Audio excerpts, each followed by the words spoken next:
Hi, friends. Welcome to episode 354 of School Librarians United. I am your host, Amy Herman. This podcast is dedicated to the issues and challenges school librarians face every day. As a school librarian in my 19th year, I knew I wanted a podcast which addressed the nuts and bolts of running a successful library program. I don't claim to have the answers, but I hope that this is a platform to share resources and exchange ideas. Now is a perfect time to mention that all the ideas and opinions expressed in this podcast by myself, my interview guests, and listeners who reach out to the podcast are our own and do not reflect those of our school districts. When incorporating research, I always make sure to cite my sources. So whether you are a novice or a veteran school librarian, this podcast has something for you. I welcome you and all listeners to reach out with your feedback and episode suggestions. You can reach me on Facebook, on X, formerly known as Twitter. My handle is at @LMS_United.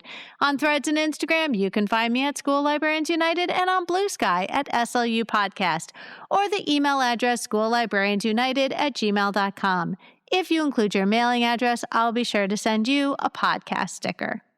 Longtime listeners to the podcast may remember 2 previous episodes in which multiple guests contributed to a single topic. Episode 202, Renovations, Experts Chime In, and Episode 211, Circulation Software, Experts Chime In.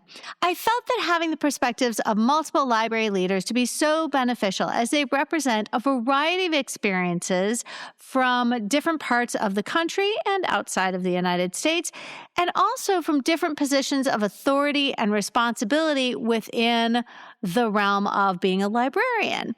And I'm so fortunate to have guests who not only are willing to share their time and their talents, I'm also grateful when they share this space with other school librarians. And now for my conversation with 6 veteran school librarians sharing their expertise in resolving conflicts. Maura Madigan, Blake Hopper, Becky Calzada, Kaycie Hoffman Blaylock, Heather Hornor, and Courtney Pentland.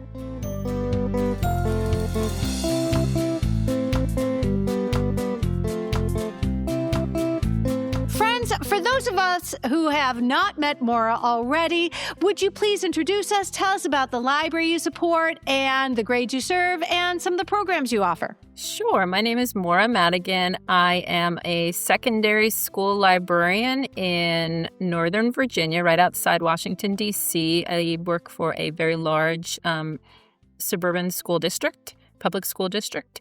And my school has grades 7 through 12, and we have over 3,600 students, all using the same library. There are 4 of us, 4 certified librarians, working together in my library. This is your 3rd visit to the show. First one was episode 340, The Librarian's Guide to Almost Everything, and really, truly the inspiration for this episode, because I got just absolutely obsessed with this section you had about conflict resolution. And I said, as I was reading this, I was like, this is its own episode. You and I talked about this a little bit. In the meantime, we've also recorded another episode. In 2026, we had episode 351 on unrestricted checkout and book policies with Kim Siegel. So, yeah. This is your trifecta, your hat trick. Thank you very much for coming back and for being the inspiration for this episode, because I recognize that conflict resolution is something that school librarians are going to have to include in their skill set that we bring to the jobs, regardless of the capacity that we work in, just because we work with the entire school. That's true. Thank you, Amy. I'm so happy to be here. So conflict is really at the heart of a lot of problems. And I'm on a lot of librarian Facebook groups, and a lot of the posts are questions about, here's what's happened, what do I do now? Conflict is impossible to avoid, right? We live in a world with other people.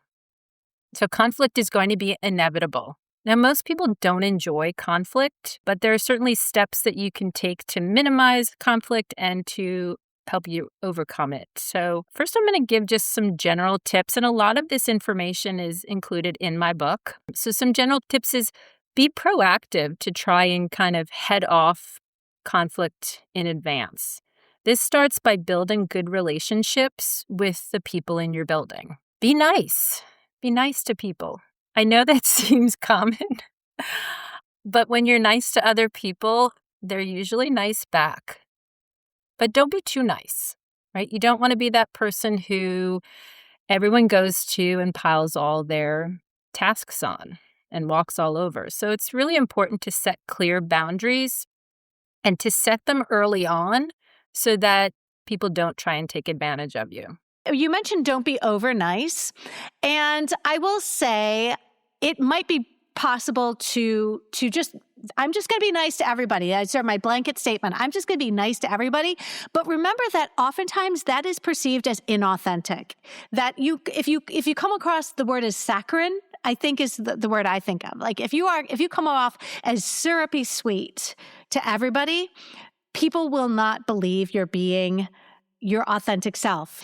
I think it's important to give everybody the benefit of the doubt that when they come to you, it is with the best of intentions, and we owe it to them to assume positivity in everything we do and go from there rather than a defensive posture. And if somebody comes in fired hot, you want to make sure that you aren't matching that with something that could be perceived as antagonistic. Right. That's exactly true. And when I was saying be nice, I don't mean to be phony or fake, right? Because yes, people can tell if you're being phony or fake. I just mean, and it doesn't mean you always have to have a smile on your face, or you don't have to let legitimate things bother you and show it. I think it just means kind of having this positive attitude, right? Being a librarian, it's a service industry, really, right? We're having our students, our staff that come through the door, they're customers, and it can be really hard to come in, and obviously the person at the desk is grumpy.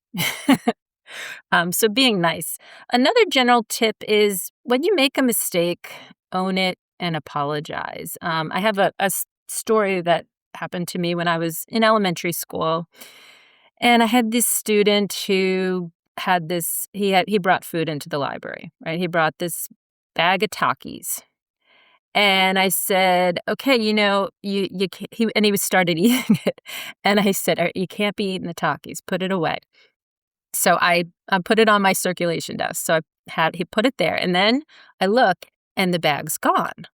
And I was like, hey, well, did you take it? So he was eating it again. So of course, I was not happy with this, and just I grabbed the bag and I threw it in the trash, right? Spur of the moment.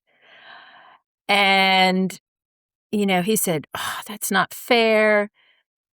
He walked away. He was understandably upset. And I thought about it. And then he came up to me later and he said, Mrs. Madigan, I spent my own money on that food, on those Takis. You really didn't have any right to throw it away. And I said, you know what? You're exactly right. I'm sorry I did that. In the moment, I was angry because you didn't listen to me. I asked you to put it on the desk. You took it off the desk. And in the moment, I didn't think, and I just threw it away. You're right. I'm sorry that I did that. And I said, I can't buy you another thing of Takis today, but I can go to the vending machine and get you a new bag of snacks and treats. What would you like? And I went and did that. And I could see just the kind of awe and respect in his eyes that, like, oh my gosh, this adult made a mistake and they're actually apologizing to me for it. And that went extremely far. This student was not the easiest student. He was not the best behaved student in that class, but this exchange went really far in building a good relationship with this student. So that's just one example. So when conflict happens, there's certain things you can do. First of all, your first instinct might be just to try to hide and ignore it, hoping, well, if I just don't deal with it, maybe it will go away. It will not go away, right?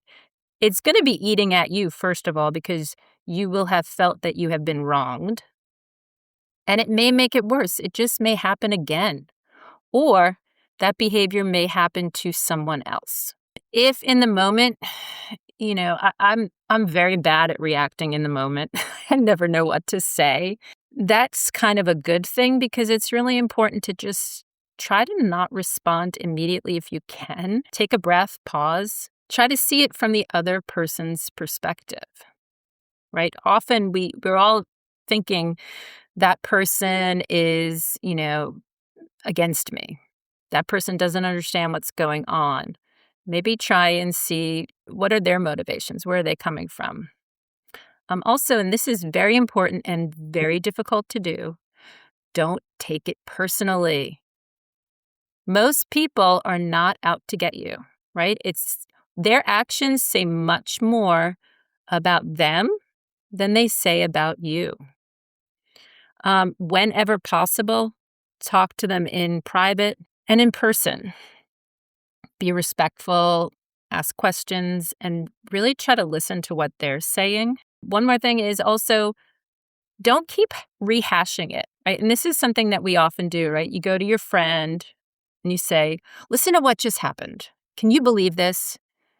Right? So every time you retell that story to the people you work with, your friends, your family, it's just dredging up that anger and those bad feelings, and it can make it really intense and it makes it hard to move on. If possible, try to compromise a little so that the other person also feels like they're being heard and that their needs are being met. Sometimes you just have to accept it, right? Not everyone is going to agree with you. Not everyone's going to like you, right? And that's okay, right? I don't expect everybody to like me. I don't like everybody. Hopefully they don't know it. Like, hopefully they can't. I try to do a good job of still being professional, but you're going to work with some people who just rub you the wrong way. I also try to think about what's the worst case scenario? If I do this, what's the worst thing that can happen? Can I lose my job? Can I get a reprimand? Will that teacher want to stop coming to the library with her class? So think about that. If you do this, what's the worst case scenario? And if you don't do anything, what's the worst case scenario? Because sometimes that really helps put things in perspective.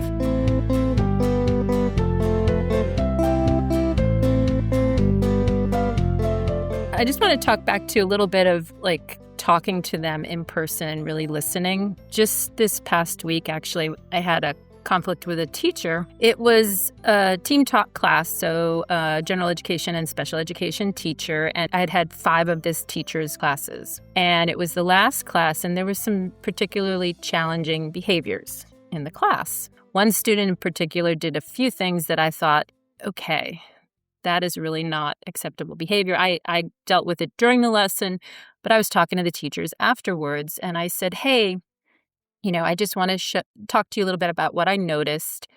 Do you want me to take some anecdotal notes? I'm not sure if you are, collecting notes on this student because these behaviors seem pretty unacceptable. And the more I talked to one of the teachers, the more I realized he was getting upset, more and more upset, and becoming very defensive. And I said, I think you're hearing things that I'm not saying. And that was definitely the case. I said, I came over here to see if I could support you. Because I know that often, especially at the elementary level, this was a case that if, there was a student who had challenging behaviors, often the teachers were taking notes, right? And maybe this was going to be considered for the student's IEP, maybe for a behavior plan. But I would always offer to say, hey, I'm noticing this in the library. Can I write some notes down just as support? And that was always welcomed. So when I went to this teacher, I said, I just came over not to point the finger at you, not to blame you for the student's behavior, not to say, hey, I don't think you're doing a great job. It was for me to say, hey, can I help you? Because I think this student's behavior was unusual, was not what I was seeing from other students, and it was unacceptable. So I offered to take notes and give it to them And I said, you can do what you want with it, So, after talking to the teacher, I said, I'm sorry if you thought I was coming over here to sort of attack you, but that was not my intention at all. So it was resolved in the end, but I quickly realized that what he was hearing and what I was saying were two different things. Well, and I've got to say, that is, in hindsight, I mean, that's hard because in real time, it's very easy for those, actions to be misinterpreted. But I think we have to recognize because school librarians are oftentimes one of several other teachers who are going to work with these students that we share. Having documentation coming from multiple professionals in the building only goes to support the interests of the people working with the students. I mean, we're trying to help the student get what they need, and this isn't about tattling on another peer, Right, absolutely. All right, well, let me move on. So I'm going to talk a little bit about just a few tips on how to deal with conflict with different populations or different groups of people. So one of the main ones I would say, well, I don't know about main ones, but if you have conflict with your administrators. So the first thing I think it's really important to remember is that principals are people too. They have feelings and they get defensive too, right? So they're not your parents. And I think often we put our administrators kind of in a separate category, and we expect them to be really professional and not to get hurt feelings. I imagine it must be a very lonely job because really they don't have those, they don't have peers. Everybody in the building, they're the boss.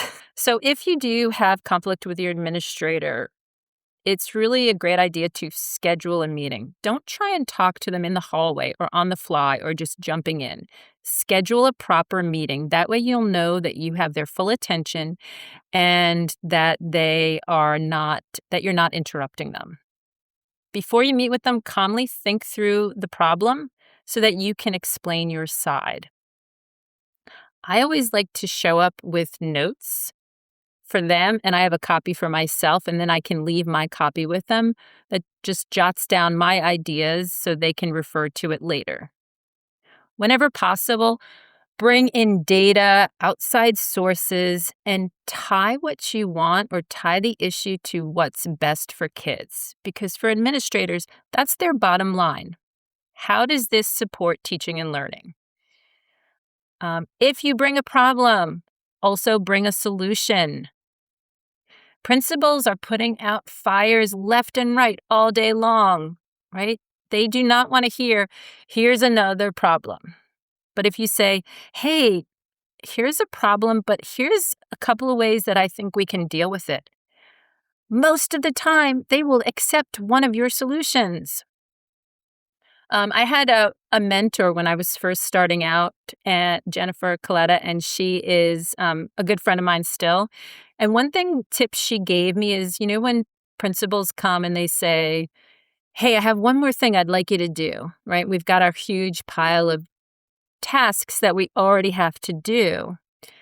So she said, okay, that sounds really important. But I've got all these other things I'm already doing.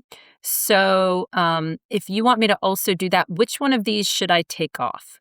Like which should I remove? Which is your top priority? Because I can't do it all. And then finally, if there's really ongoing issues and you start to feel targeted or you feel like you've been being treated unfairly, keep detailed records, emails. You may need them later. Hopefully you won't, but if you do, then you have something to back you up. All right, the next group I've seen a lot of other librarians have talked to me about this, or I've seen posts on it, is conflict with assistants, library assistants, or adult volunteers. This is especially hard if you are the new person, right? And especially hard if the library assistant is beloved, right? And if you have different philosophies or you want to make changes, right, they can be very resistant because in their mind, they already have the perfect library.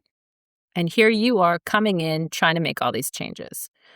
So some ways to make it easier is to explain your reasoning, right? Why do you want to make these changes? If possible, give them total control in one or two areas, right? Give them something that they can do. They don't have to come to you for approval for every little thing. If the behavior or the conflict is annoying to you, but it's not really dangerous or bad for kids, I would say sometimes just let it go. But if it is something that is serious and something that's impacting students, then I would probably go to your principal first to make sure that you have their support in case you need that. Conflict with learners. This is often more like a behavioral concern or classroom management than conflict. But basically, you want to make sure that you're modeling respect. Avoid power struggles. You have the power, right? You don't have to prove it. Keep your cool. Whenever possible, private conversations. And that can be challenging, right? Especially if you're an elementary school librarian and you've got 30 second graders and you need to deal with what one student is doing in the moment. What I used to do is I would just pull them right outside the library door so I could still see what everybody was doing in the library, but I could talk to this student and the other students didn't hear. If it's an ongoing issue, get some help, either from the classroom teachers, the counselor, maybe even talking to the parents, and meet outside library time to try and build that relationship. The advice I was given was praise in public, always praise in public. But if you need to reprimand or speak to students about their behaviors, to do that privately in the hall, preferably, or in the case of sometimes when I was at elementary, I would try and catch that student before they were going back into their class or they were, in transition. I happen to be in the hallways too. Hey, can I talk to you for a second? That kind of thing. So that you're not doing this in front of their entire class or in front of their peers. Now, that doesn't mean you can't, say, hey, stop running. Or, you're going to correct students. You can't pull them outside for every little thing. But I'm talking about bigger things.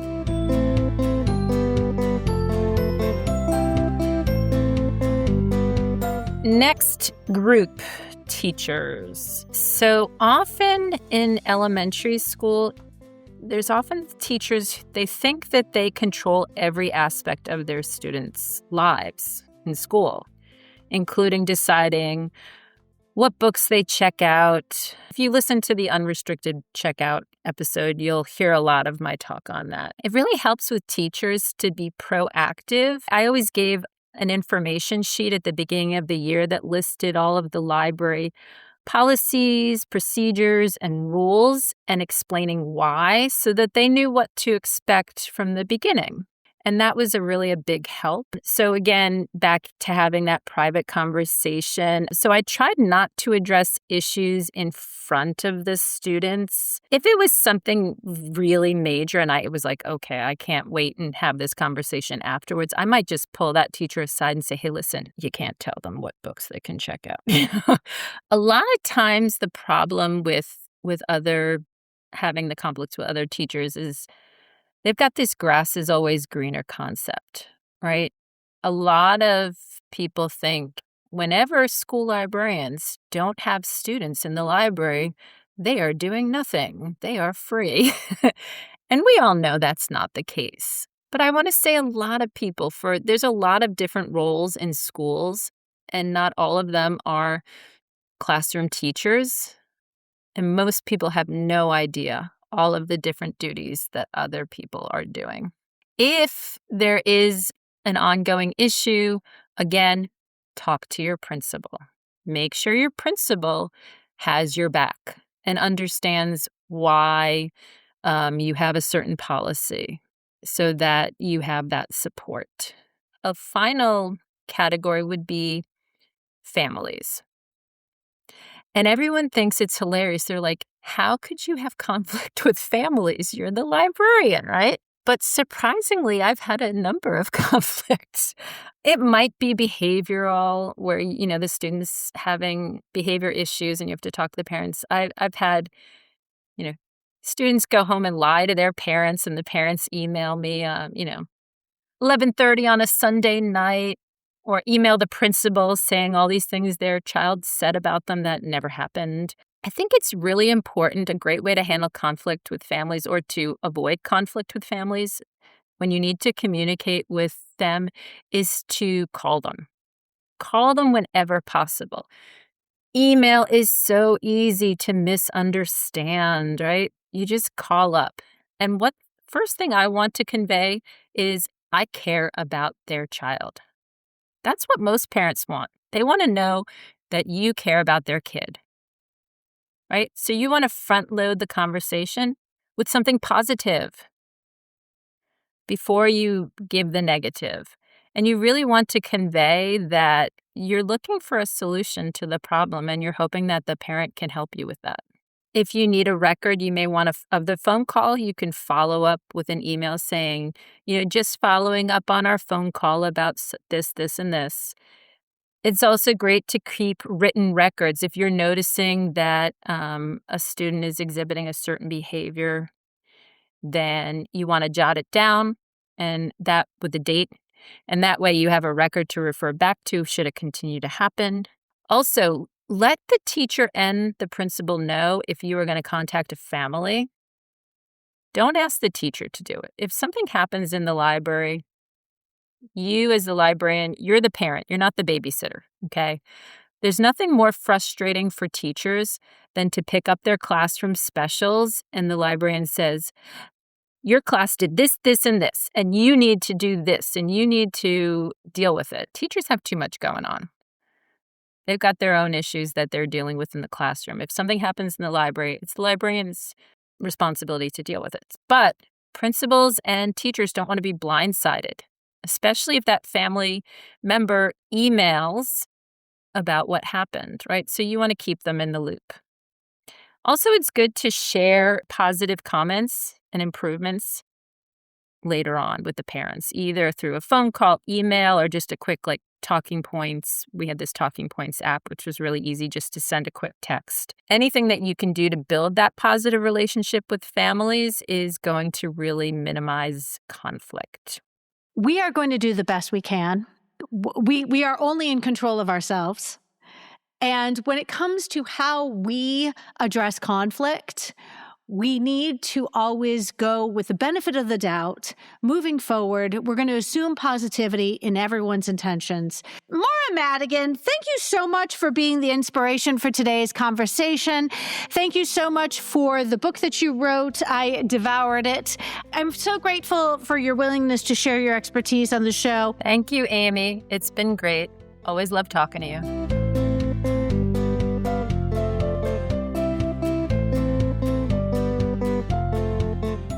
We've got a treat for you today.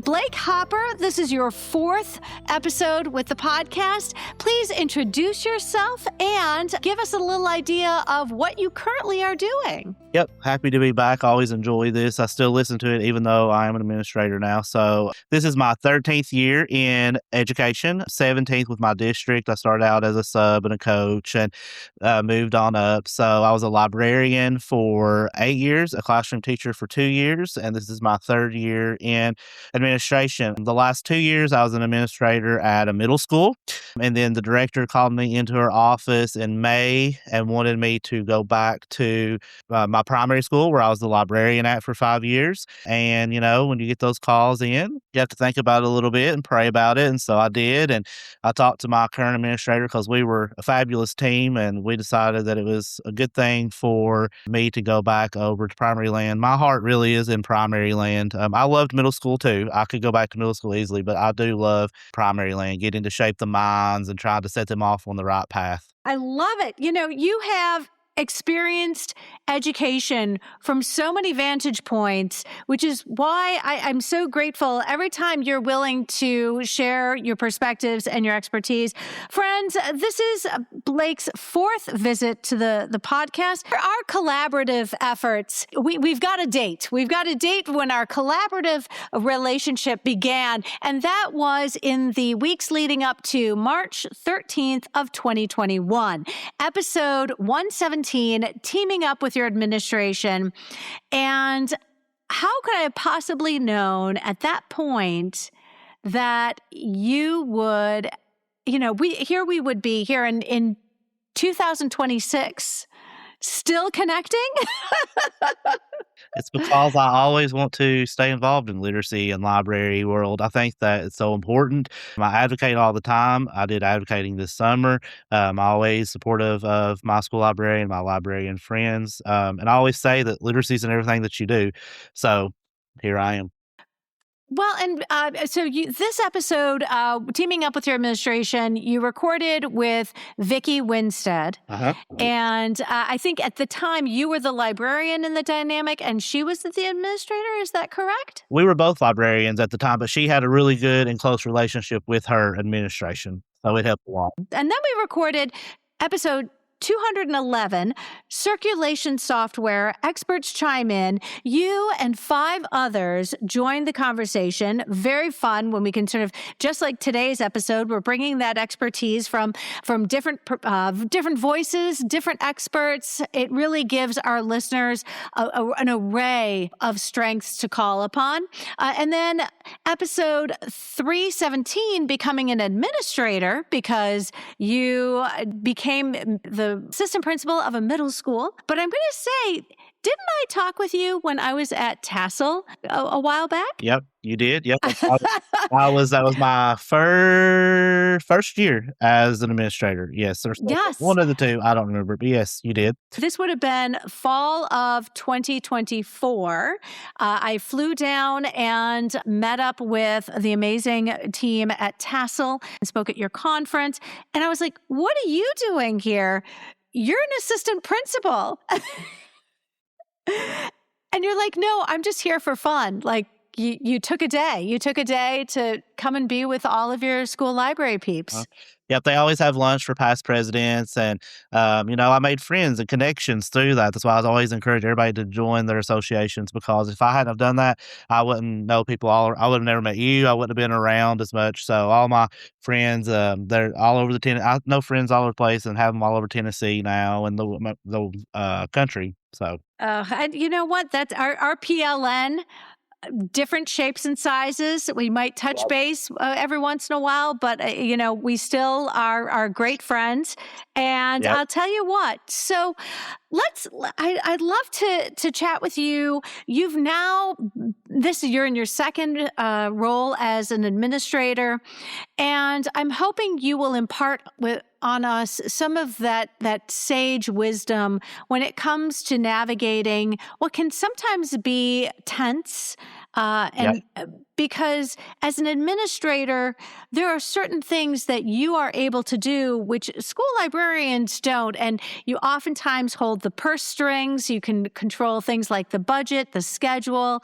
So would you give us an idea of how have you been able to make this a rich and rewarding relationship with the school librarians that you have worked with when you're an administrator? Yeah, I think it's because principals and leaders across the district and across other places will contact me still, ask my opinion on things, ask for advice when dealing with their librarians or getting spaces for their librarians. This summer when I went back to the school where I was at, I advocated and showed why that our librarian needed a fixed select schedule. It's just, if you have the ideas in your head and have the data and the proof to back it back up, it's so much better. And that way, most of the time people can't say no because you've got the data, you've got the things to back it up, you've got the reasonings for it. So that's why I always tell people, when you're going to approach an administrator, have the data, have the reasons, because that's their language at that time. Not every administrator is going to be a former librarian. So just like I'm not a PE teacher, so I don't completely understand them as much, but they bring to me ideas and I know how to solve the problem or help them solve the problem because they're bringing it with them.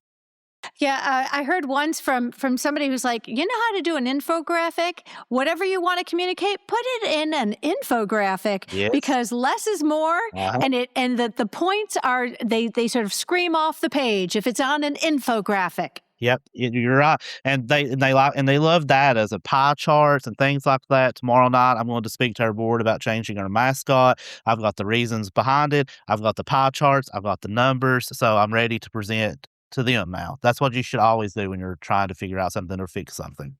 Well, and impact, right? Yes. Yes, impact. How many people are going to be positively affected by whatever it is, insert whatever that is.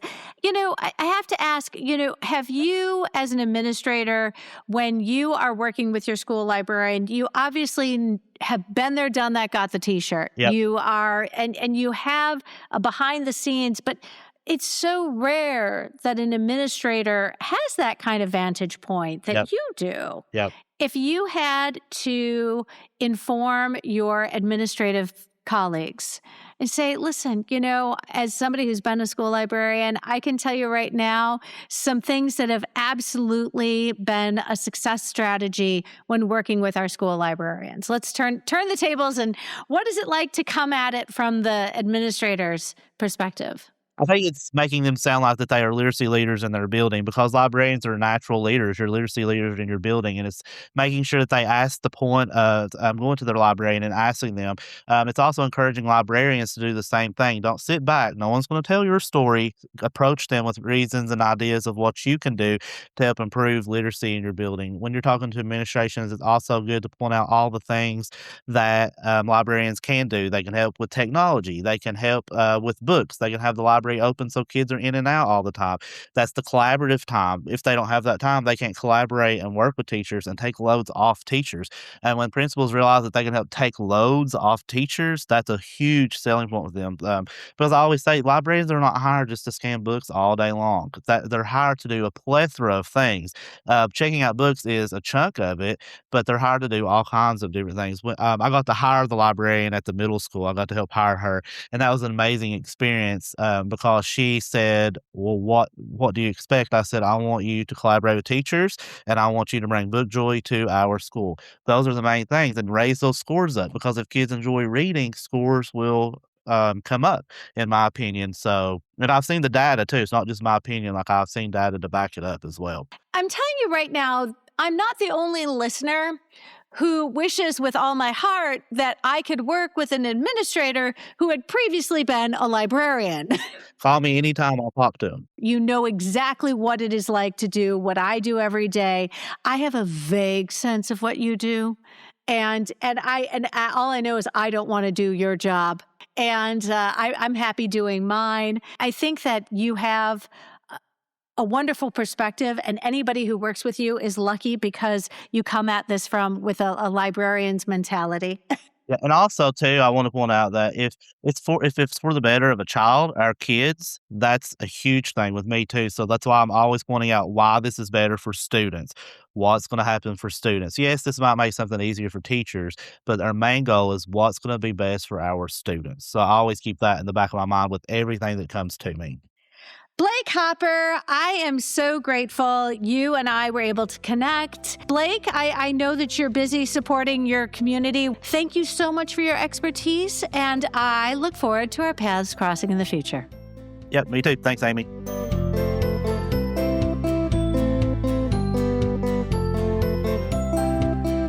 Becky Calzada, welcome back to the show.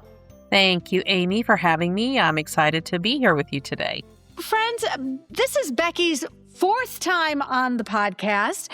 The very first time you joined us for episode 289, your book that you co-wrote with Val Edwards and Megan Heindel, Prepared Libraries, Empowered Teams. We had episode 310, Mentoring and Retaining School Librarians. And then finally, we also did an episode 314, Texas Freedom Fighter with Carolyn Foote. So thank you very much for joining us once again. Thank you.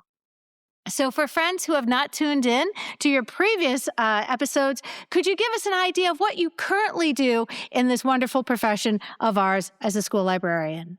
So I am the district library coordinator in Leander, Texas, which is a school district northwest of Austin, so Central Texas area. I have been in this position now, I think 16 or 17 years, I forget, in the school district for 29 years, as a librarian for 25, or 26 actually, is year 26. So anyway, but in public education for 39 years. So I have a lot of experience in, public ed, working with administrators, personally as like a teacher, as a librarian, as a library coordinator. So yeah, I mean, I feel like I hope I bring some nuggets of wisdom to others as they navigate conversations. Well, and when it comes to conflict resolution, you are going to be able to give us a little bit of an idea of perhaps the best practices when it comes to conflict resolution with our administrators. And so I'm very grateful because of the perspective that you're able to share with us today. Well, happy to share. So give me an idea. What are some things that you feel would really help school librarians further our cause when it comes to dealing with issues where we don't see eye to eye with our administrators? So I think one of the things going in that people need to understand is everybody foremost needs to be a listener and also seek to understand. I also wonder sometimes when there is conflict, do we pause and sit in to try to understand before and versus not reacting? I think sometimes when there is conflict, typically there tends to be some emotions that are at the root of that, which is not bad. I mean, I feel like emotions are really are there because of just passion for the work that we do, which I think is a good thing. But they can get in the way if you're in too deep of an emotional state and maybe might be reactive. And so in those cases, I feel like it's so critical that we have the self-awareness to know to pause, to really kind of reflect, to try to understand if there's an email communication, to read it a couple of times, maybe reach out to a friend and share. I mean, am I understanding this? Because I think people try to find tone in things that maybe don't have a tone. I also think sometimes when there's conflict, have we paused to come and meet in person? Because I think that face-to-face does help oftentimes. I think some of this is just, I've had the fortune to be able to go visit a counselor for just personal personal growth to help me through some very challenging times personally. And one of the biggest takeaways I got from this counselor was saying to, try to say, I'm hearing you say, and I think that sort of reflective response helps people to hear what they said, or because they're either going to say, that is what I said, or they're going to say, I did not say that. So it helps you to understand whether you, as the receiver, understood something or not. I think also, too, I'm very much a leader that wants to do things with people, not to people. And so I think we need to have that lens as we go to work with our principals as an instructional partner, to go with suggestions and ideas, get some feedback rather than I want to do this and I'm not saying that you can't say that, but I think maybe what would happen if you changed from I want to do this to I recommend this, and kind of watch the language and the tone. Oftentimes, I wonder if there's also just a relationship there. I'm a big believer in building relationships with people. I tell my librarians, and I personally, when we onboard a new principal, I reach out to that principal and welcome them to our school district. If they're new, I send them an email and tell them that I'm looking forward to being a partner with them if they have any library questions, and encourage their library to do the same. And so, I think in a relationship, do we only reach out to a person when we need something? Or do we reach out and say, oh, I appreciated that you sent us the calendar in advance so that we could review XYZ? I mean, how do we also affirm the work that our administrators do?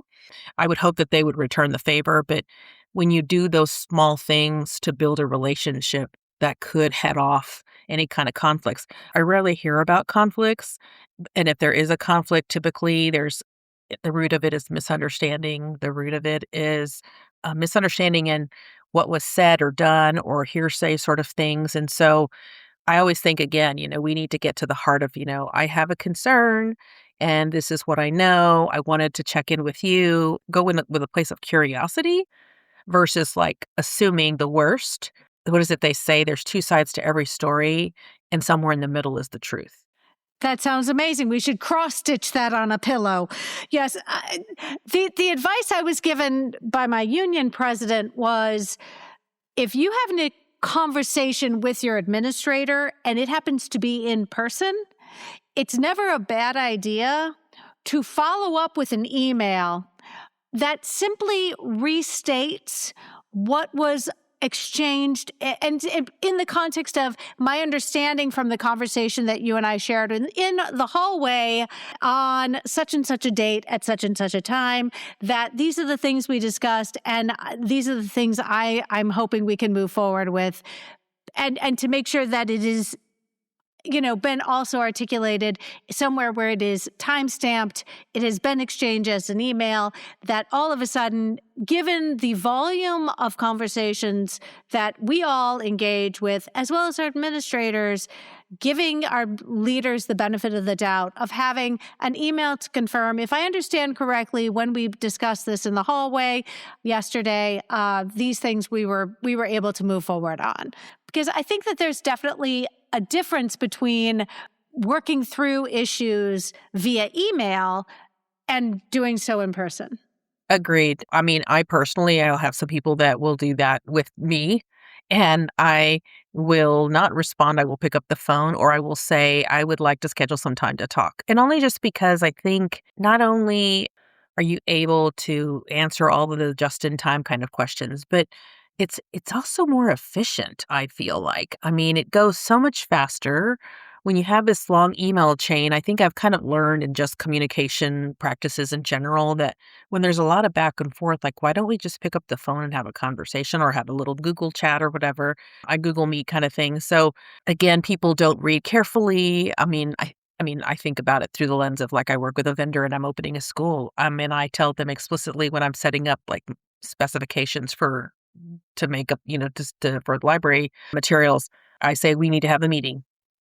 We're not going to, I might send them some questions or send them some specs, but we're going to talk for sure to confirm. And I think, again, that same idea of you saying, like, I would love to talk to you about XYZ topic. I have some ideas I want to throw by you, and then again, following up afterwards, or even going with just some basic talking points to keep you focused too, because I think, again, depending on what's happening, emotions kind of get in the way. And I think we have to recognize as professionals that we want to be professional, but know when to, maybe we need to take a pause if there is a true conflict going on.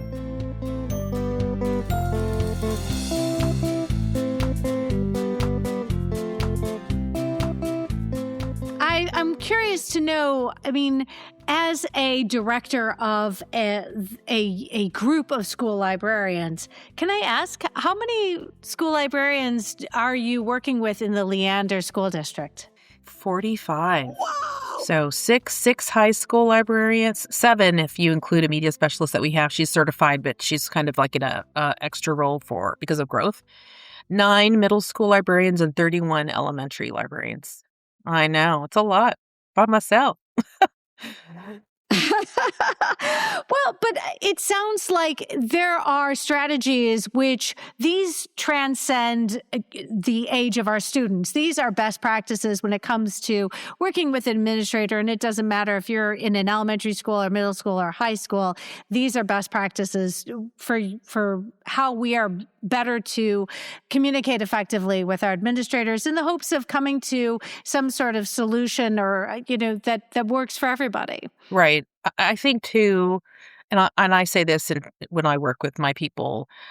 If anybody was concerned or wasn't sure how to navigate a conversation, one of the things I'm here to do is to support them. And so I think in any job, there's probably likely someone that is nearby to you that you could run your ideas through and get some coaching tips. I believe in the power of coaching in terms of, like, maybe say it like this, or have you thought about that? Because even just being a thought partner helps people to see whether maybe some personal bias or emotional sort of things that are happening. I think that's a very powerful opportunity before you go navigate those conversations in person. Well, and I think you don't want to go in hot. Yeah, absolutely.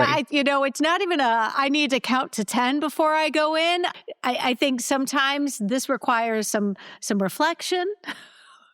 And to be judicious in how you approach somebody, especially an administrator, when there are the emotions are raw. And if they are, I think you find a friend and you need to, like, a release. And I don't think it means that you can't go have a conversation if there's some hurt feelings. But I think you have to get past the real raw stuff before you can go and say, I want to share that really hurt my feelings when I heard this, but be specific. I think the thing when I talk to people about whether there's questions or concerns, it's even when they're jotting down ideas, I see emotion sometimes, and I have to say we need to talk the specifics about the issue, not the and I'm not saying you can't talk about your emotions, but what is it grounded in? If there's a problem, what's the problem? Well, the reality is that, you've got a lot of personalities. And as you mentioned before, we really are incredibly emotionally invested in what we do because our spaces are very much a representation of the priorities that we create for the space.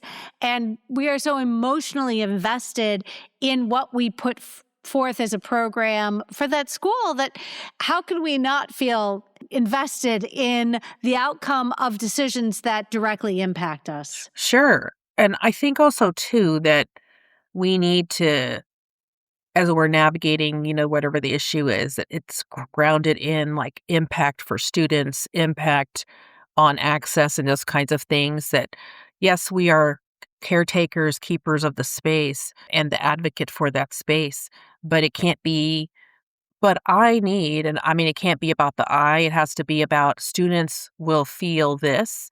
And even in the conversations, like being able to say, I had several emails from students that mention, how do you use that to leverage, to build understanding? I think the thing too. So using that takes it off of, I'm that's my job and that kind of thing too, but keeps it grounded in like what's best for students.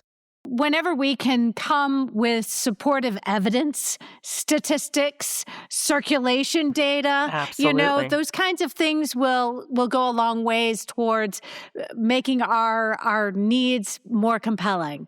Absolutely. Becky, I am so excited. I know that you and I are going to see each other. We've got a national conference coming up this summer, and that's going to be very fun. Texas and Leander, they're in good hands when you're running the show. And your legacy as a leader will definitely be celebrated for a long time. Thanks, Amy. That means a lot. I am so grateful that you and I are able to check in once in a while. And your advice really does resonate. That's experience. And I think that's the thing is that every person that you meet along the way, as a librarian, whether it's your principal, I always seek out like, who are those leaders I want to emulate? And I've been really blessed in that way. And I hope that, and even the bad ones, like I've learned something, right? But I think that, that's something that anybody can do. And I'm blessed because I've been able to learn from so many. Exactly. Including you. Yes, humility, and just raw emotion, which we can channel in a space like this, and perhaps not when we are sitting across from our administrator. Agreed. Have a fantastic couple months as we head into spring. Yep. And it'll be fun to see you in Chicago. Sounds great. It's great to chat with you, Amy. Thanks. Thanks, Becky. Bye.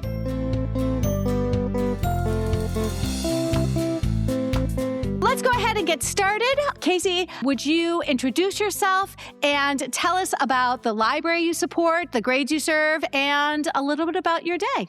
Hi, my name is Kaycie Hoffman Blaylock. I have been in school libraries for over 20 years now. And I am currently a library and resource supervisor in Northern Virginia. So what that means is that I have 18 schools that I support, their libraries, but then I also manage all the resource adoptions, like the curriculum adoptions for all content areas and levels. I set a lot of policy, I deal with a lot of money, and I work with the community quite a bit.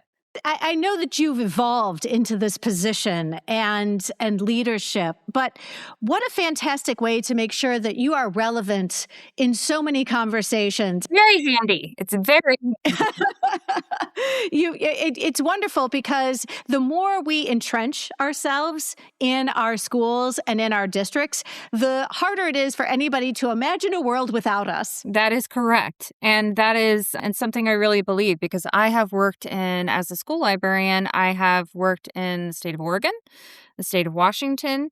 As a principal, I was in Oregon and Florida, and which was difficult. And I have also been a librarian in DC and now in Virginia. So I've kind of made a little big circle in the nation. Well, and I do think the wonderful thing about that is that you come with perspective. And as somebody who has changed schools as well, I think this is my fourth district I've taught in, fourth or fifth. And I have changed jobs every 7 years, sort of biblical, I don't know. But I think because I have always seen an opportunity to move into a space where I can not only use the skills I have, but also broaden and better experience the profession of being a librarian if I expand. And now, make no mistake, I'm locking in. Like, I now bring my dog to school every day.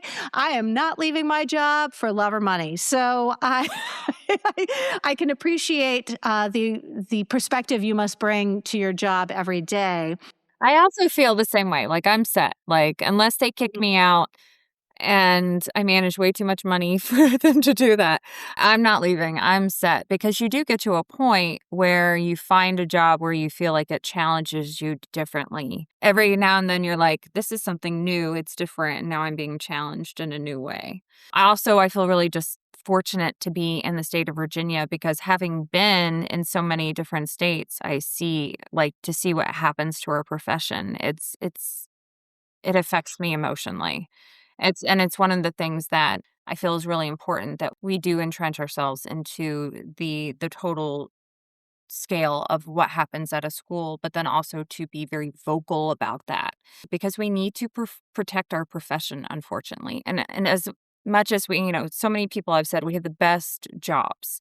We do. We really do, except for that part where we always feel like we have to advocate for what we do and explain what we do. And I guess that kind of goes to the topic of today, which is communication and relationships. Because when we're talking about conflict, I mean, that's really what conflict results from, is a type of relationship that we have.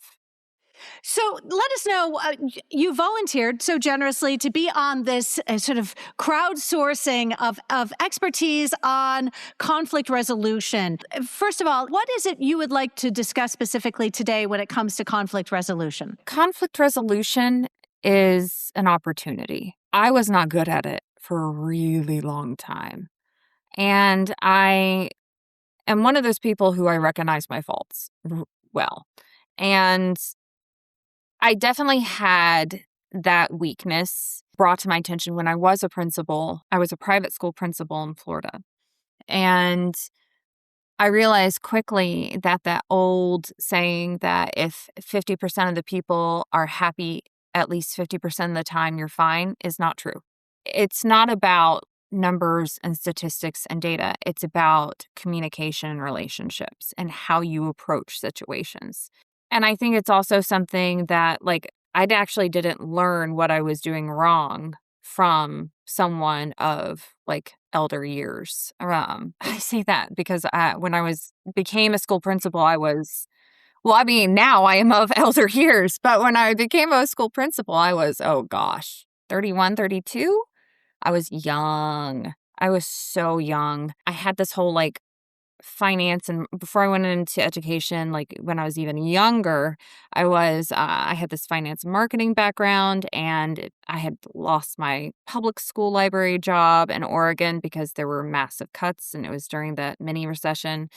And so I ended up in a private school, and they quickly were like, you have money and marketing background, like, you're really valuable to us. Like, would you consider going into administration?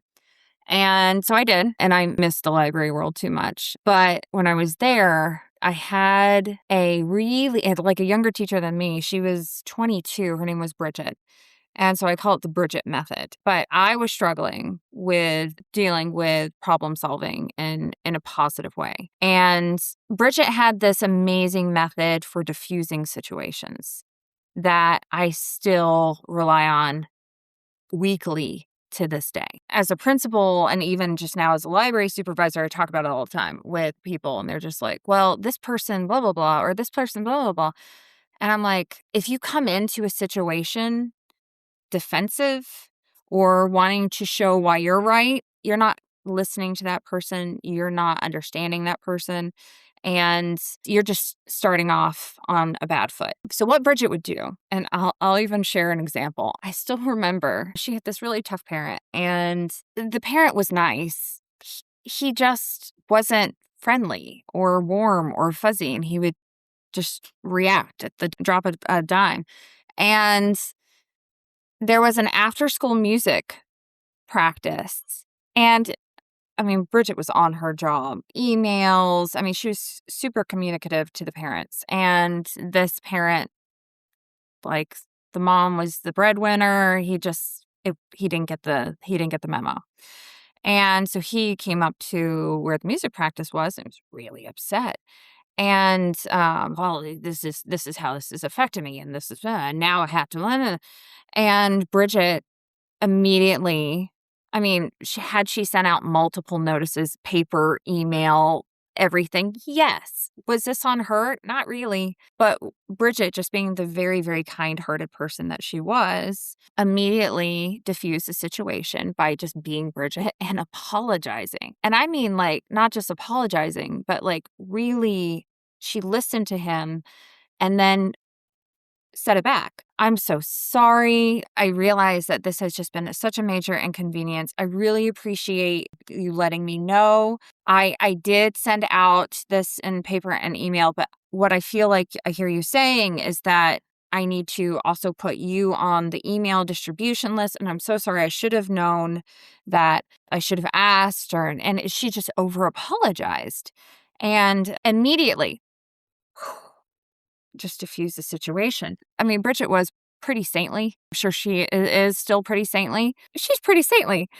But I don't know if you caught in there, and this happened like, oh my God, how many years ago? So I'm obviously, this is not a true and accurate record of this conversation, but I don't know if you caught it, but she would always throw in just the tiniest bit of, this is what I've done.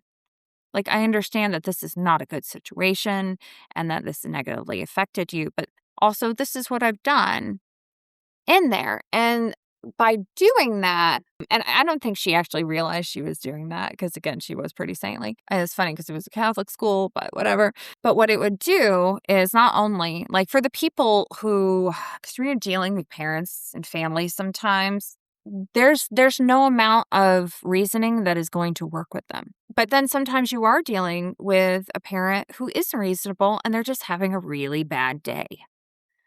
And so what the Bridget method would do by just listening and then over apologizing is, and I mean over apologizing, is for those reasonable parents, they would realize that they were out of line.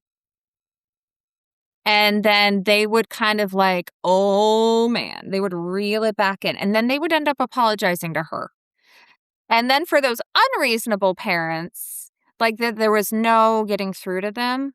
Kaycie, what I hear is, and what connects with me is that I think the apology way of approaching this conflict is it really sort of throws the recipient off, because they are coming at it just fired up.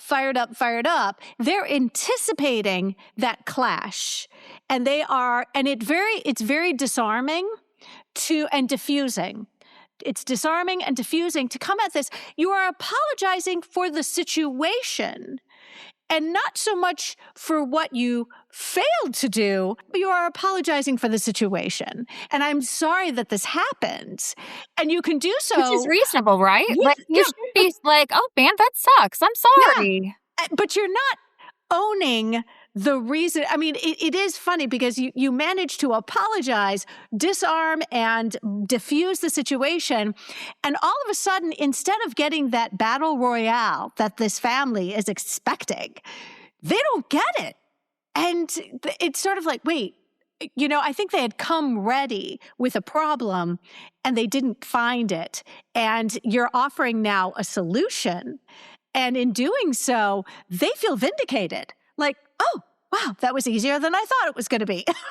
It's like they gained ground without you having to really lose any sort of face. You have been very conciliatory, and they were expecting you to come back with a whole lot of defensiveness, and it wasn't there.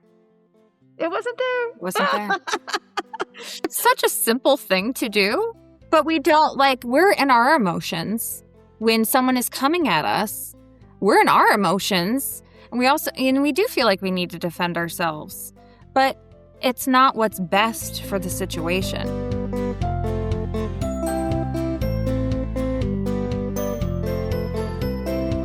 Another example, so how I would use this in a day-to-day in a school library. And this is always, whether you have money or you don't, lost books. Oh man, lost books. That can really set some parents off. And I have gotten yelled at because of damaged and lost book fees. And in my early part of my career, I felt those lost books and getting my, all books turned in and no damaged books was so important. It is not. Please, everyone, if you are listening to this, it is not important. I understand that budgets are tight, but budgets are tight on their end too. And there's something, what do couples fight about all the time? What's the number one thing that couples fight about? Money. So if there's something that's involving money and school, there's going to be some conflict there. Depending on what school I'm in, I always just hey, so there's this overdue book. Can you help me with this? Or, hey, this book got turned in damaged. I understand that things are difficult for families right now, and also that these things happen because it's paper and ink and your kid's a kid. So I just wanted to let you know that either one, this book is overdue, or two, this book is damaged. And if you wanted to help with a replacement, or if you really don't feel like you find it, or you feel like this is a mistake, that your child didn't check this book out, then can you just please let me know, and so I know what to do with it. And instead of just this book is overdue, and your kid has 8 books overdue, just they're books, and you don't damage the relationship over paper and ink. So I've had this experience. I've worked with these people where I have learned these things, but I've been hearing lately in conversations with people this phrase that really annoys me. It is my number one pet peeve in regards to conflict resolution. Have you been hearing people, Amy, saying that's fair when there's a conversation? Yes. And I thought it was it's a Gen Z thing, isn't it? Isn't that for me, I don't know. it's a Gen Z. Yeah. Well, I'm 1981 baby. I don't know if I should say that on a public podcast, but it's okay. No, my children say that's fair all the time. It. And I'm what do you mean when you say, do you really mean it's not fair? Because when someone says that's fair, they're not saying I understand. I understand means that you listened and that you respect the perspective, or not even respect, but just that you've listened and that you comprehended their point. But just to say that's fair, it's dismissive and it's a little bit condescending. And I was recently having a conversation with someone, and they kept saying it to me, and it was about collection development and curation in a high school library. And they kept saying it to me over and over again. And I just wanted to say, don't. Do you understand what I'm saying? You're just, when you say that's fair, it's you don't have any rebuttal to the points I'm making. You're just well, whatever. That's your perspective. That's fair. Good. It's good enough. Oh my God. Number one pet peeve. Please, when you are working with people and there is a conflict, please do not say that's fair. Please don't say it. Please, can we let that one die? Just put it in the trash can. It does not clarify. It's almost just a waste of air. The ambiguity of it leaves so much doubt. You have accomplished nothing by saying it. You have invited more question into the situation than you have resolved. You are no closer to the solution when you say that's fair. And oh gosh, I appreciate, yes. Pro tip, yes, yes. Let's try to communicate when we communicate rather than confuse. I guess. Yes, listen. If you understand something, say it. If you even want to say back what their points were. And then if you want to, again, diffusing the situation, what I hear you saying is, if I understand, Yeah. I've sometimes said, if I understand correctly, and then I repeat what I understand to be the case.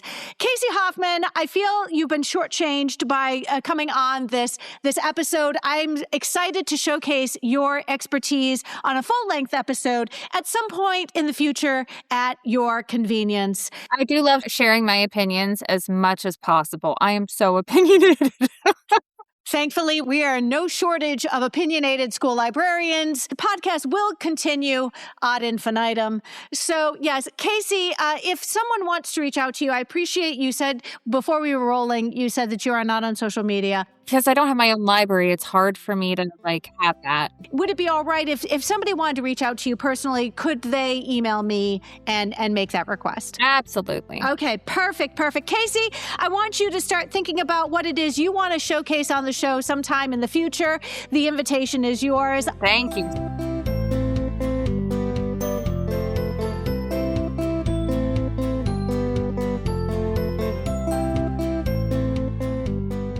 Hornor, welcome to the podcast. Thank you. So, friends, we are in for a treat. Heather is brand new to the show, and I've already made her promise to come back and record an episode all her own. I'm so excited. Heather, for those of us just meeting you for the very first time, would you introduce yourself? Because you are not new to this profession. You and I have been around for a while, but give us a rundown a little bit about your history as a school librarian. All right. So let's see. I guess I've been a librarian for about 18 years and education for 24. Started as an elementary librarian in Dallas ISD, which is in North Texas, Dallas. And then moved over to high school, which I absolutely loved. And I did not miss 10 years at elementary at all.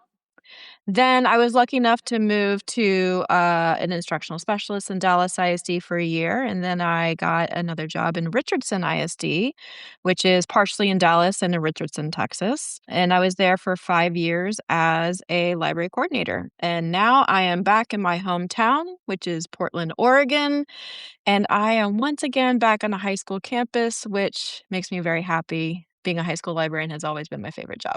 Wow. So you grew up in Portland.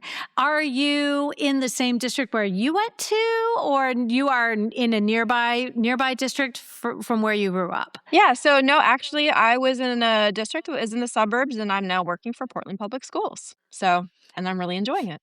Fantastic. And we've had some Portland school librarians on this show, and you've landed well. It's a fantastic state if you're a school librarian, and they're a really fantastic group. You have made the shift from being in the library to being a library administrator. You're now back in the library. Imagine you see your role with fresh eyes, having been a library administrator, which would oversee systems and several libraries at the same time. Can I ask, when you were an administrator over a district of librarians, how many librarians across which grade levels? Okay, so we were a pre-K-12 district, and I believe we had 54 librarians and 1 paraprofessional. We also had other paraprofessionals, but we had one. Our alternative school was run by a paraprofessional.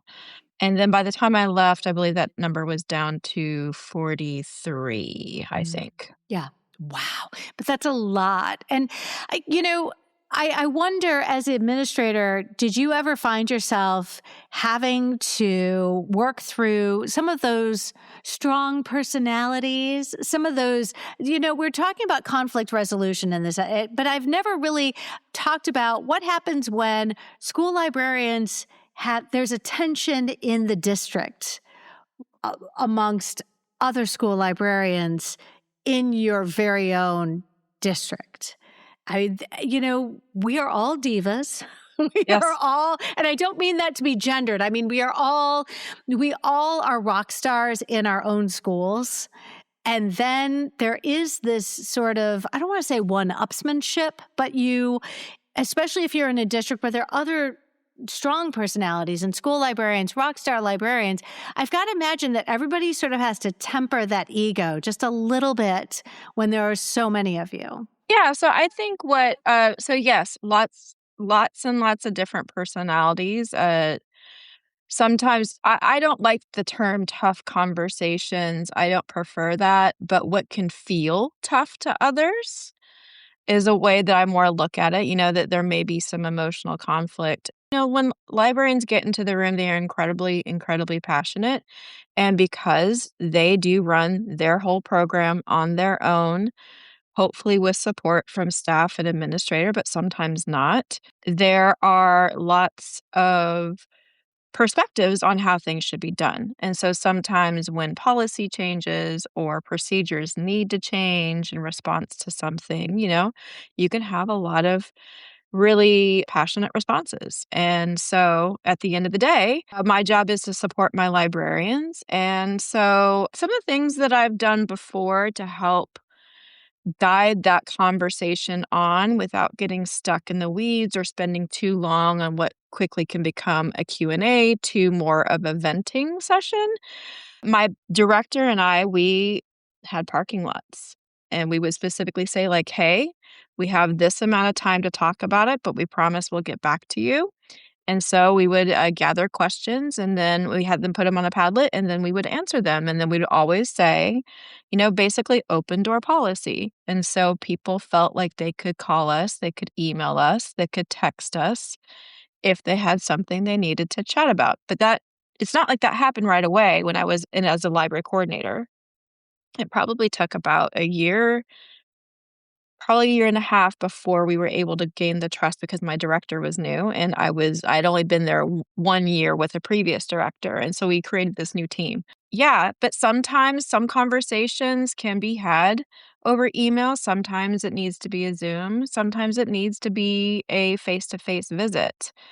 And I think the most important thing is whenever you are dealing with adults that you don't supervise, but are expected to help grow and help support and help provide troubleshooting whenever an obstacle comes up.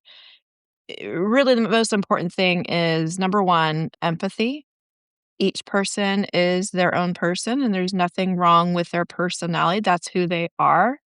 And so it's really, really important to be able to be an active listener. But it's what I think from an administrative point of view, what is incredibly important is making sure that your policies and procedures have been very transparent and very, very clear. And if a change in something or if a policy isn't clear to someone, instead of getting frustrated that they don't know it, getting frustrated that they don't remember it, whatever it might be, it doesn't really matter. You're there to support. So if someone needs a reminder, again, I'm back on a campus. So something that my district person sent to me 2 months ago, I forget it. And it's not because I want to or mean to, but that is the business of being a campus librarian. We are in the business of solving 100,000 problems all at once on the day-to-day. An administrator's point of view is global. We zoom out and we try to see everything and think about all the stakeholders that we have to serve. So we get to spend more time in that brain space as opposed to librarians. They are excellent. They are the best firefighters you've ever met because they can take care of anything and everything when you need it right then. But we don't have time to sit there and deliberate about things. We really don't. So I think that's a really, really important perspective as an administrator is to remember when someone asks you 10 times on how to run a certain report, it's not that they're not caring about it. You got to think about what their job is and how their brain operates. Can I ask you to just back up for a second? Because you talked about a Padlet and a parking lot. And I think there's a strategy there that other people might want to better understand. So when you talk about addressing issues using a Padlet in a parking lot. Can you just walk us through that process? Okay, so we would usually use the Padlet for things, and I'm just going to be honest and transparent here. We would use the Padlet for things that weren't of sensitive content. Okay? Still made sure it was anonymous. We want everyone to be able to feel free to express themselves, but we would turn on the like feature. So if someone asked the same question, we knew how many people had that same question. And what would happen is whoever was presenting, whether it was myself, my director would go through and answer it on the spot. Or if she was presenting, then I would answer. And those that we didn't have an answer for, we would say in the notes, we don't have an answer, we'll get back to you. And then we would revisit it and make sure that it was sent out in our newsletter so the librarian could check for the updates. Now, with a physical parking lot, those were for sensitive conversations. And so I'll be very transparent. Again, Texas has been a tough place to be the past couple of legislative sessions. And so sometimes there were policies and state laws that were coming up. And we needed to have sensitive conversations without having to worry about anyone feeling like they, we just want everyone to feel safe, if that really makes sense. And so we just did the old-fashioned parking lot. Here's a Post-it note. Our leadership team, library leadership team would come around and collect them. We would organize them, and then we would address them in person. And if it was something that we couldn't address right then, we'd say, hey, we still have these questions. We will get back to you and we'll let you know. I love all these strategies. There's never a chance I'm ever going to be an administrator, ever, ever, ever. But it doesn't mean that I don't have to be aware of some of those dynamics when I am working in a school. So let's go ahead. I did want to ask you, if you wouldn't mind, could we talk a little bit about working with assistants? Because I think that there is, all of us at some point or another have found ourselves in, and maybe not all of us, but in a dynamic where you are the librarian and there is another adult in the room who is not a librarian, but who is an assistant. And there is, again, you have a dynamic there you have to be very sensitive about. Yeah, so I've had library aides is what they were called in one district, paraprofessionals is what they're called in another one. And I can actually speak about this both as a campus librarian and as an administrator, how I would help support my librarians on that. So as a campus librarian, I think the most important thing to remember is that most library aides or paraprofessional positions, they are paid like barely above minimum wage, at least in the districts I've worked in. They are paid quite poorly. And so I think it's really, really important that you remember that. And I think it's important for you to look at the job description and see what they actually are supposed to do. If you don't know where to find that, you can always look on your job board. You can ask HR if you have that relationship and if you don't think that it will violate any chain of command procedures that may happen in your district. Or if you happen to have library leadership, they assuredly have a copy of it. So I would recommend that you do that first. And then second, something that I did again as a campus librarian, but I also supported my secondary librarians on and a few elementary. We basically had a policy and procedures document that had to be approved by their principals. And so part of that was outlining this is what the librarian does, or whatever your title is. This is what the paraprofessional does. And this is what my student workers do, if you happen to have them. And you make sure that whatever the library paraprofessional responsibilities are, that it does match their job description, and make sure that you get it approved. Because at the end of the day, you are not their supervisor, but they do report to you as to what they need to do that day. And so if for some reason maybe it's not a good fit, maybe that paraprofessional doesn't love the job, or sometimes there could be a personality conflict. Again, when it comes to personalities, most people in those two people situation are good people on their own, but they just happen to not have a great personality match, which does not mean that either person is bad. It just means it's not working. So I think it's really important that you have that in writing, get it approved by your administrator, and then if you have to, you can report it to your principal. And I wouldn't say report it, I'd say, hey, what I would say as a campus librarian is if you already have all this documentation down, the principal has signed off on it, have a meeting and say, hey, these are some of the things that, you signed off on and that I told you I'd like for the paraprofessional to do. And these are some of the things that I've noticed. Can you help me on what I need? Like, what can we do to help this because this is how my library program is suffering. Not about you. I would definitely make it student-centered. This is how my students are not able to get the services that they will need. I think as a campus, if you have library administration, I have been called in by a few librarians saying, hey, could you coach me on this? I'm really having a hard time. So for example, there was a library aide that was taking an hour-and-a-half lunch. Okay. Obviously, everybody has a 30-minute duty-free lunch, at least in all the districts I've worked in. And so I basically sat down and we went through the job description. We went through their policies and procedures. I asked for the evidence of where the principal said, yes, I approve these. And I basically coached them on ways that they could approach their principal.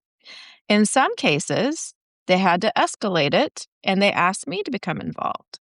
So I would sit with the principal, always talk to the librarian first, and then talk with the principal like, hey, how can we help make sure that this is the place that really serves your students in the way that you and the librarian want to? And I even would sit and observe.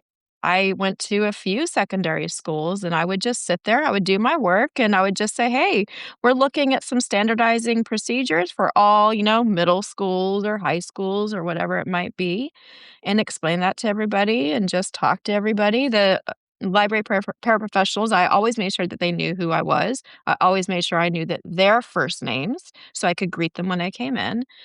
And that's how I handled it. I've had a few library aides myself as a campus librarian where the job description and what I needed to have happen weren't being done. So I did have to sit and talk with the principal. Sometimes I had principals that did something about it. One time I didn't. And, that library aide eventually left. But I will say that sometimes, say in a personality conflict, or if a principal for whatever reason is not willing to get involved, you can sit and wait it out and you can document because principals don't always stay. Or if you really feel like it's really, really preventing you from being able to do the best job you possibly can, it's not ideal, but you can always look for another job. You don't have to stay in a school if it's not ideal for you, because if your principal's not supporting you and making sure that your library paraprofessional is following their job duties, well, then what are other things that you may struggle in getting some support for? That's just a question that I always have. I so avoid confrontation. I am so adverse to any sort of tension, and I've had an opportunity to work with my assistants, and in every case, I was very cognizant of the fact that as somebody who's the certified school librarian in the conversation, and they are the para, that they're making a fraction of what I am, and to sort of temper whatever expectations I have, because if I'm making so much more than you are, then, I'm not going to sit here and hold you to the same sort of expectations that I hold myself. And you know what? I respect, when I look at the clock, and when the clock says it's time to go, it's time to go, but I truly am grateful for your perspectives, because I think you've lived long enough as a school librarian in the multitude of roles that you've had that you can appreciate that from the perspective that you come from, that you've been able to resolve some of these issues. You've seen where tensions could really erupt. But, at the end of the day, we really owe it to ourselves to do what we can to make sure that when we are working with others, that we are doing the best we can to resolve those issues before they spiral, for sure. So, Heather Hornor, I'm hoping that you are interested possibly in entertaining us at a time in the future on a topic of your choosing, and come back and entertain and inform us, because your career as a school librarian is something that we can all benefit and learn from. And I hope that you would join us again on the show. I would absolutely love to. And if listeners are interested in reaching out to you, what is the best way to get a hold of you? Because we'll put this in the show notes. All right. So I'm on Blue Sky and I am on Instagram, and you can also look me up on LinkedIn if you like. Excellent. And friends, we'll be putting that in the show notes. Heather Hornor, thank you so much. And I hope you have a fantastic rest of the school year. Thank you. You too.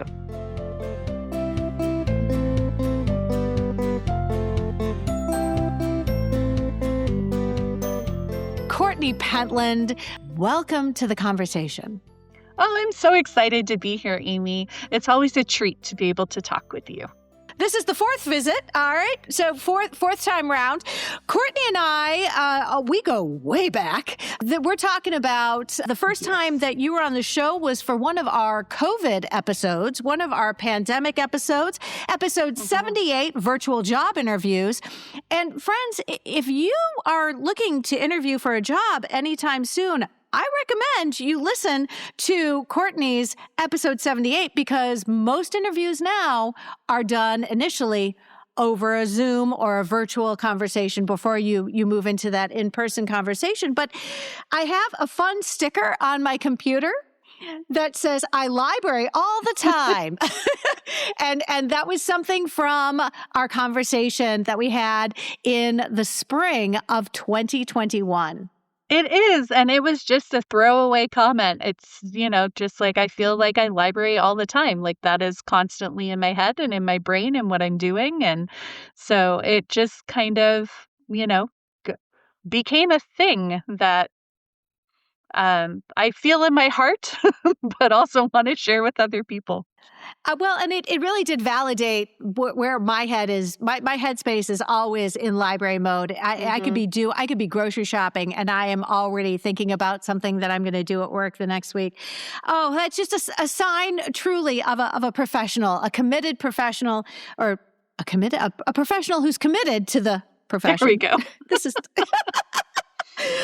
Oh, my goodness. So, Courtney, you then were on another episode 160, round 2, Can I Just Vent?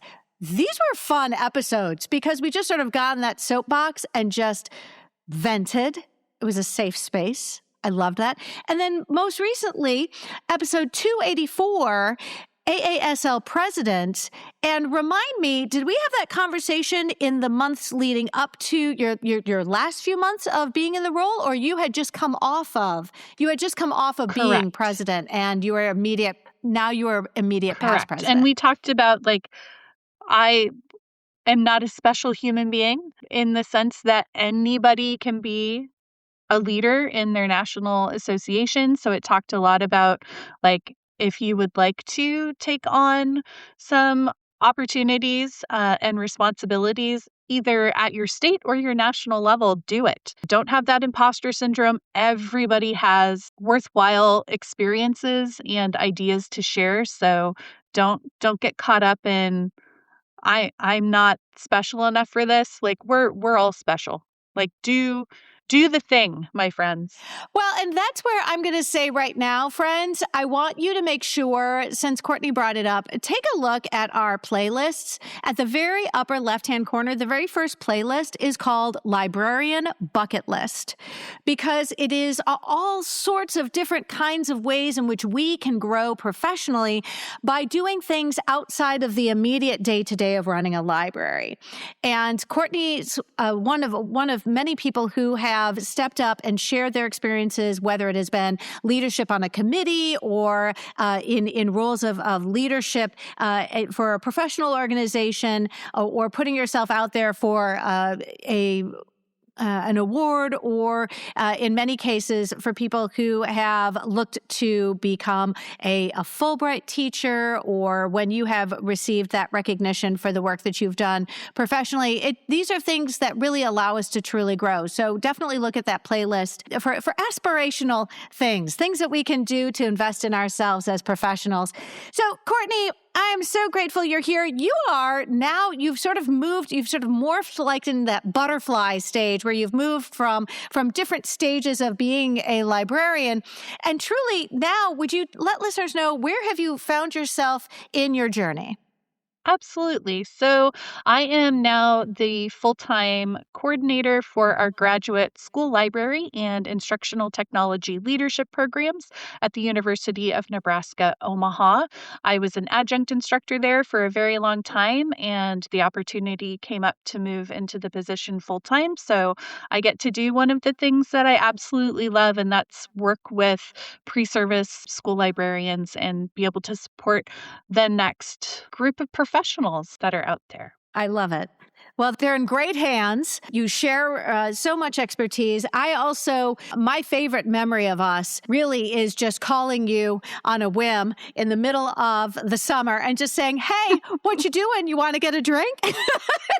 Yeah, you were happening to pass through my part of the world, and That's right. We were driving from Detroit to Denver, and we were having dinner, my husband and my daughter and I said, I know somebody here. I'm going to see if they're available for a drink, and called you just like while we were eating dinner. You said, like, do you want to get together for a drink? And it was like, we just walked around downtown Omaha and just had this great opportunity to just connect. It was so much fun. It was a wonderful experience.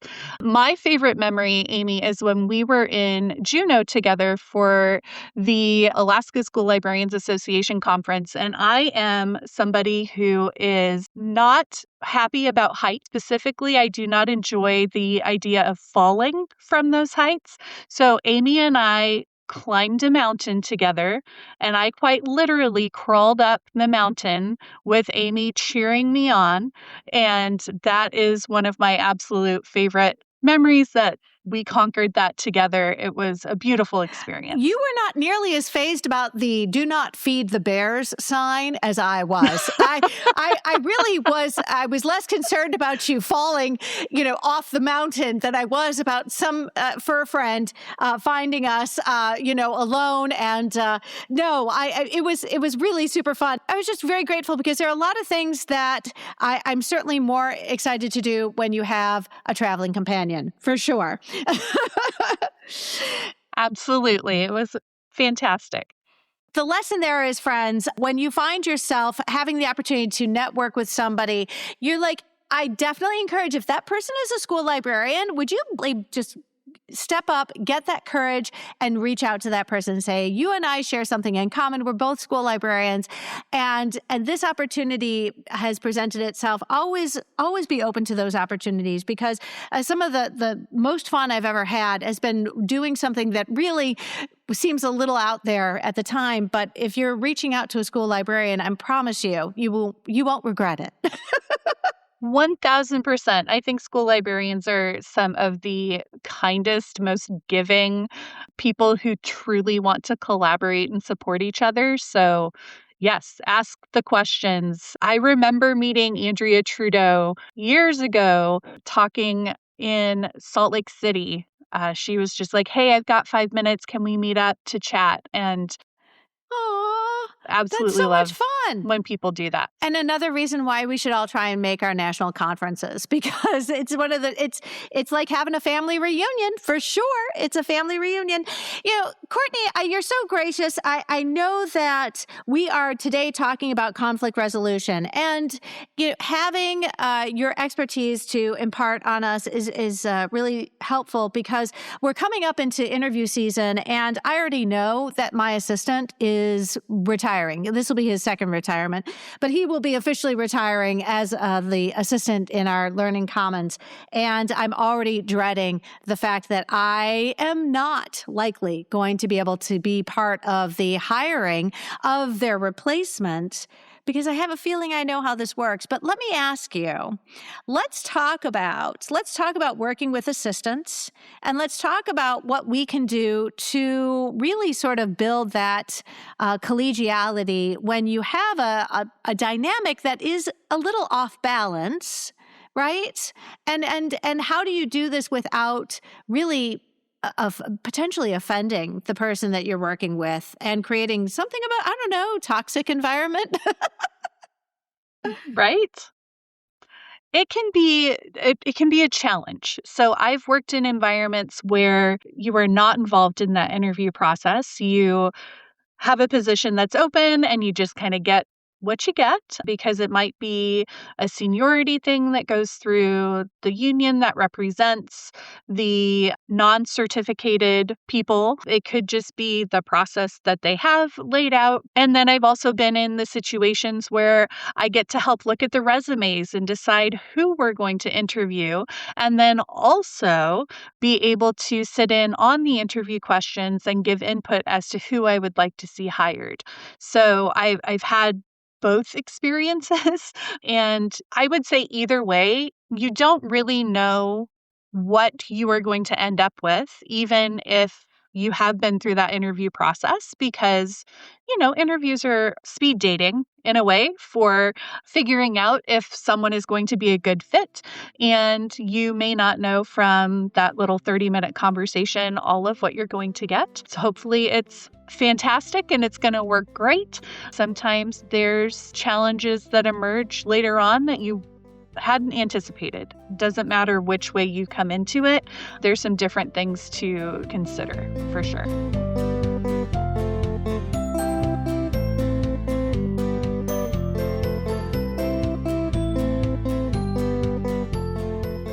I think what complicates some of this is I have usually been considerably younger than my assistants, and I've also been paid a great deal more than them.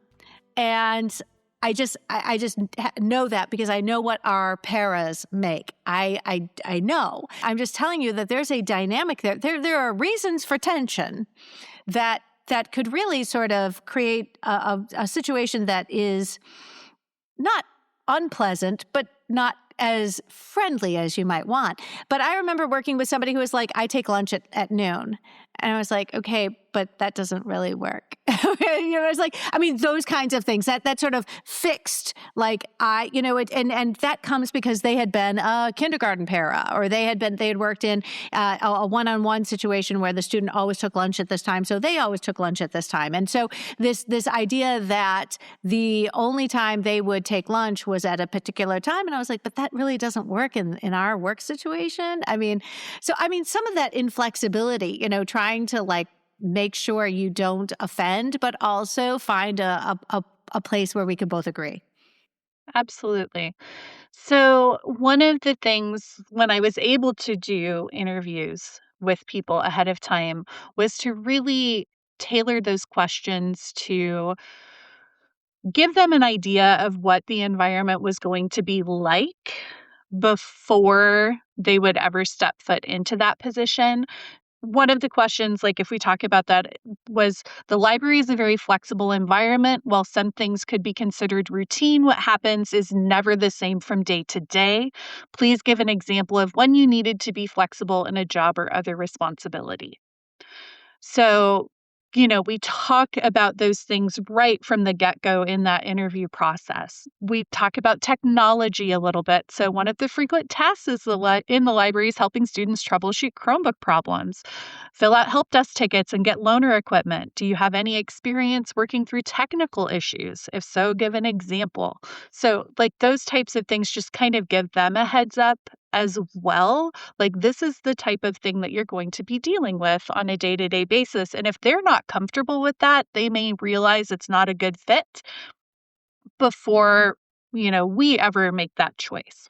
So I have had people come back and say, you know what, this doesn't really feel like the spot for me. Thank you for the opportunity for the interview, but, I'm going to look for something else. Well, and that you raise an excellent point, though. I mean, it's like, I think it is so easy for somebody who is looking at the possibility of working in one of our spaces, whether we call it a learning commons, a media center, a library, and their preconceived notions of what our day looks like may be wildly different from what, in actuality, their job would actually look like. Mm-hmm. Absolutely. And I'd be happy to share my list of questions so you can share it with the listeners, Amy. So it just kind of gives a rundown of a secondary school library. Keep that in mind. This was for a high school library, so obviously different responsibilities than what an elementary library might entail. But you can get the idea of like how you can tailor your questions to kind of give them a heads up as to what life in the library is going to be like, but also give you the information you need about their skill sets. Courtney, there are lots of different kinds of assistants that we can work with, but have you ever had the sort of opportunity to work with parents, volunteers, or students and had to sort of resolve perhaps a misunderstanding or correct certain actions? Because I think there's a great deal of, while intentioned in people who want to work in the library, even if it's in an unofficial capacity? So I was very, very fortunate in the position that I was in most recently. I had 2 full-time assistants, and that was because we were a very large high school and we did a lot of Chromebook stuff. So we had to have the personnel to handle a lot of those things and to have supervision and that kind of thing. Plus, we also had student assistants that were assigned to us as a class. So it was sort of a low-key study hall / help us out situation. And I have not had the benefit of having parent or community volunteers coming in. We didn't really have a need for that because we were staffed so well. But I would say the recommendations I would have would be for all of these positions. And that would be to establish a very clear understanding of what those responsibilities are and what they can and cannot do. So I learned that over many years, and it took me a while to get to that place to be able to see like, oh, these are the things that I want. These are the things that I am hoping that they will be able to do. So just basic, like I broke it down by daily responsibilities. We even broke it down by class period. In some cases, we looked at, okay, this is what you do every day. This is what you do every week. If you have downtime, this is what you're going to look at. And I had a running list of extra tasks. Like these are the projects that we're working on and who is working on it and how long. So that was for my actual official staff. I learned my student assistants also needed very specific guidance. So I couldn't just give them like, go do this thing. We had to teach them how to do it. So if we're going to talk about shelving things, we have to talk about how we shelve things. If we talk about making displays or, picking which books to put faced out or, on displays, how do we choose those things? What are some of those responsibilities? So for my student assistants, I had kind of not an elaborate handbook to begin with, but it was 2 pages front and back, and that was too much. It was too much. It is now 1 page. I got it down to 1 page, and then we had a checkoff system. So they had to come and make sure that they had checked in, that they had checked their section. So I gave each of our student assistants a section of the library that they were responsible for. So they shelved the books in that section. They tidied the shelves. Once a week, they were supposed to change out the face out and top of shelf displays, that kind of thing. So our secretaries, which are they weren't paraprofessionals, they were secretary level 1 assistants that were our full-time staff, could work on other bigger projects, but our student assistants really took care of maintaining shelving. And it took me 5 years to figure that out because you don't know what you don't know when you're coming into it. If you've never had an assistant before, like a student assistant before, you don't know what you want them to do or what they're capable of or how to give them work without it being too difficult for them, those types of things. Well, and I know that in some districts, working in the library is actually a class. And I know that for some people, it becomes far more detailed in so much that this is now, you are a teacher of record, and this is a student who's getting a work experience. And so I can see where that being attention to detail will simply also move its way into those job descriptions.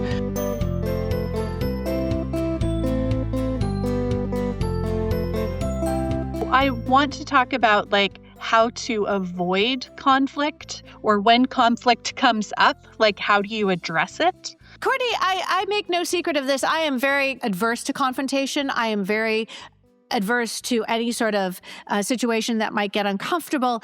Please tell me, what is the solution to avoiding this kind of conflict in the first place? I think that the biggest thing is to be proactive in your communication. So again, something I learned over time was to schedule regular check-ins with either my full-time staff or with my student assistants. And I would just go into like conversations about, this is what I'm noticing. So I'm starting to see that there's a lot of students who are doing XYZ. Let's talk about that situation. Are you noticing that? How is it making you feel? What are some ways that we could address that problem? And then I would ask, what are things that you are feeling as pain points? What are successes? But also, what is it that you wish could be different or something that we could address that might make it a better work environment for you? So we look at things that I am starting to see as potential concerns, but also things that they're proud of and things that they would maybe like to have some changes made to. And if we do that on a regular basis, then we have this open line of communication and we can address whatever needs to be addressed in a timely manner. And I would just do them on a whim sometimes. If I felt like there was something that needed to be talked about, I'd be like, you know what, we haven't done a check-in for a while. Let's have a check-in during, whatever time of the day, rather than having them be formally scheduled. So that way I could just, at a point of need that I saw, I could make that happen. Courtney Pentland, if listeners who are tuning in would like to reach out and connect with you, what is the best way for reaching out and making that connection? Great question. I honestly have not been on social media a ton because of things. And so probably the best way to contact me is either to reach out to my university email, or you can reach out to me through my AASL email, which is just aaslpentland@gmail.com. Yes, and friends, be sure in this episode, there's going to be a lot of contact information in our show notes. We'll make sure that Courtney's is in there as well. Courtney Pentland, I am grateful to always connect with you, and I look forward to the next time we get to see each other in person. It'll be great. Love it. Thanks, Amy.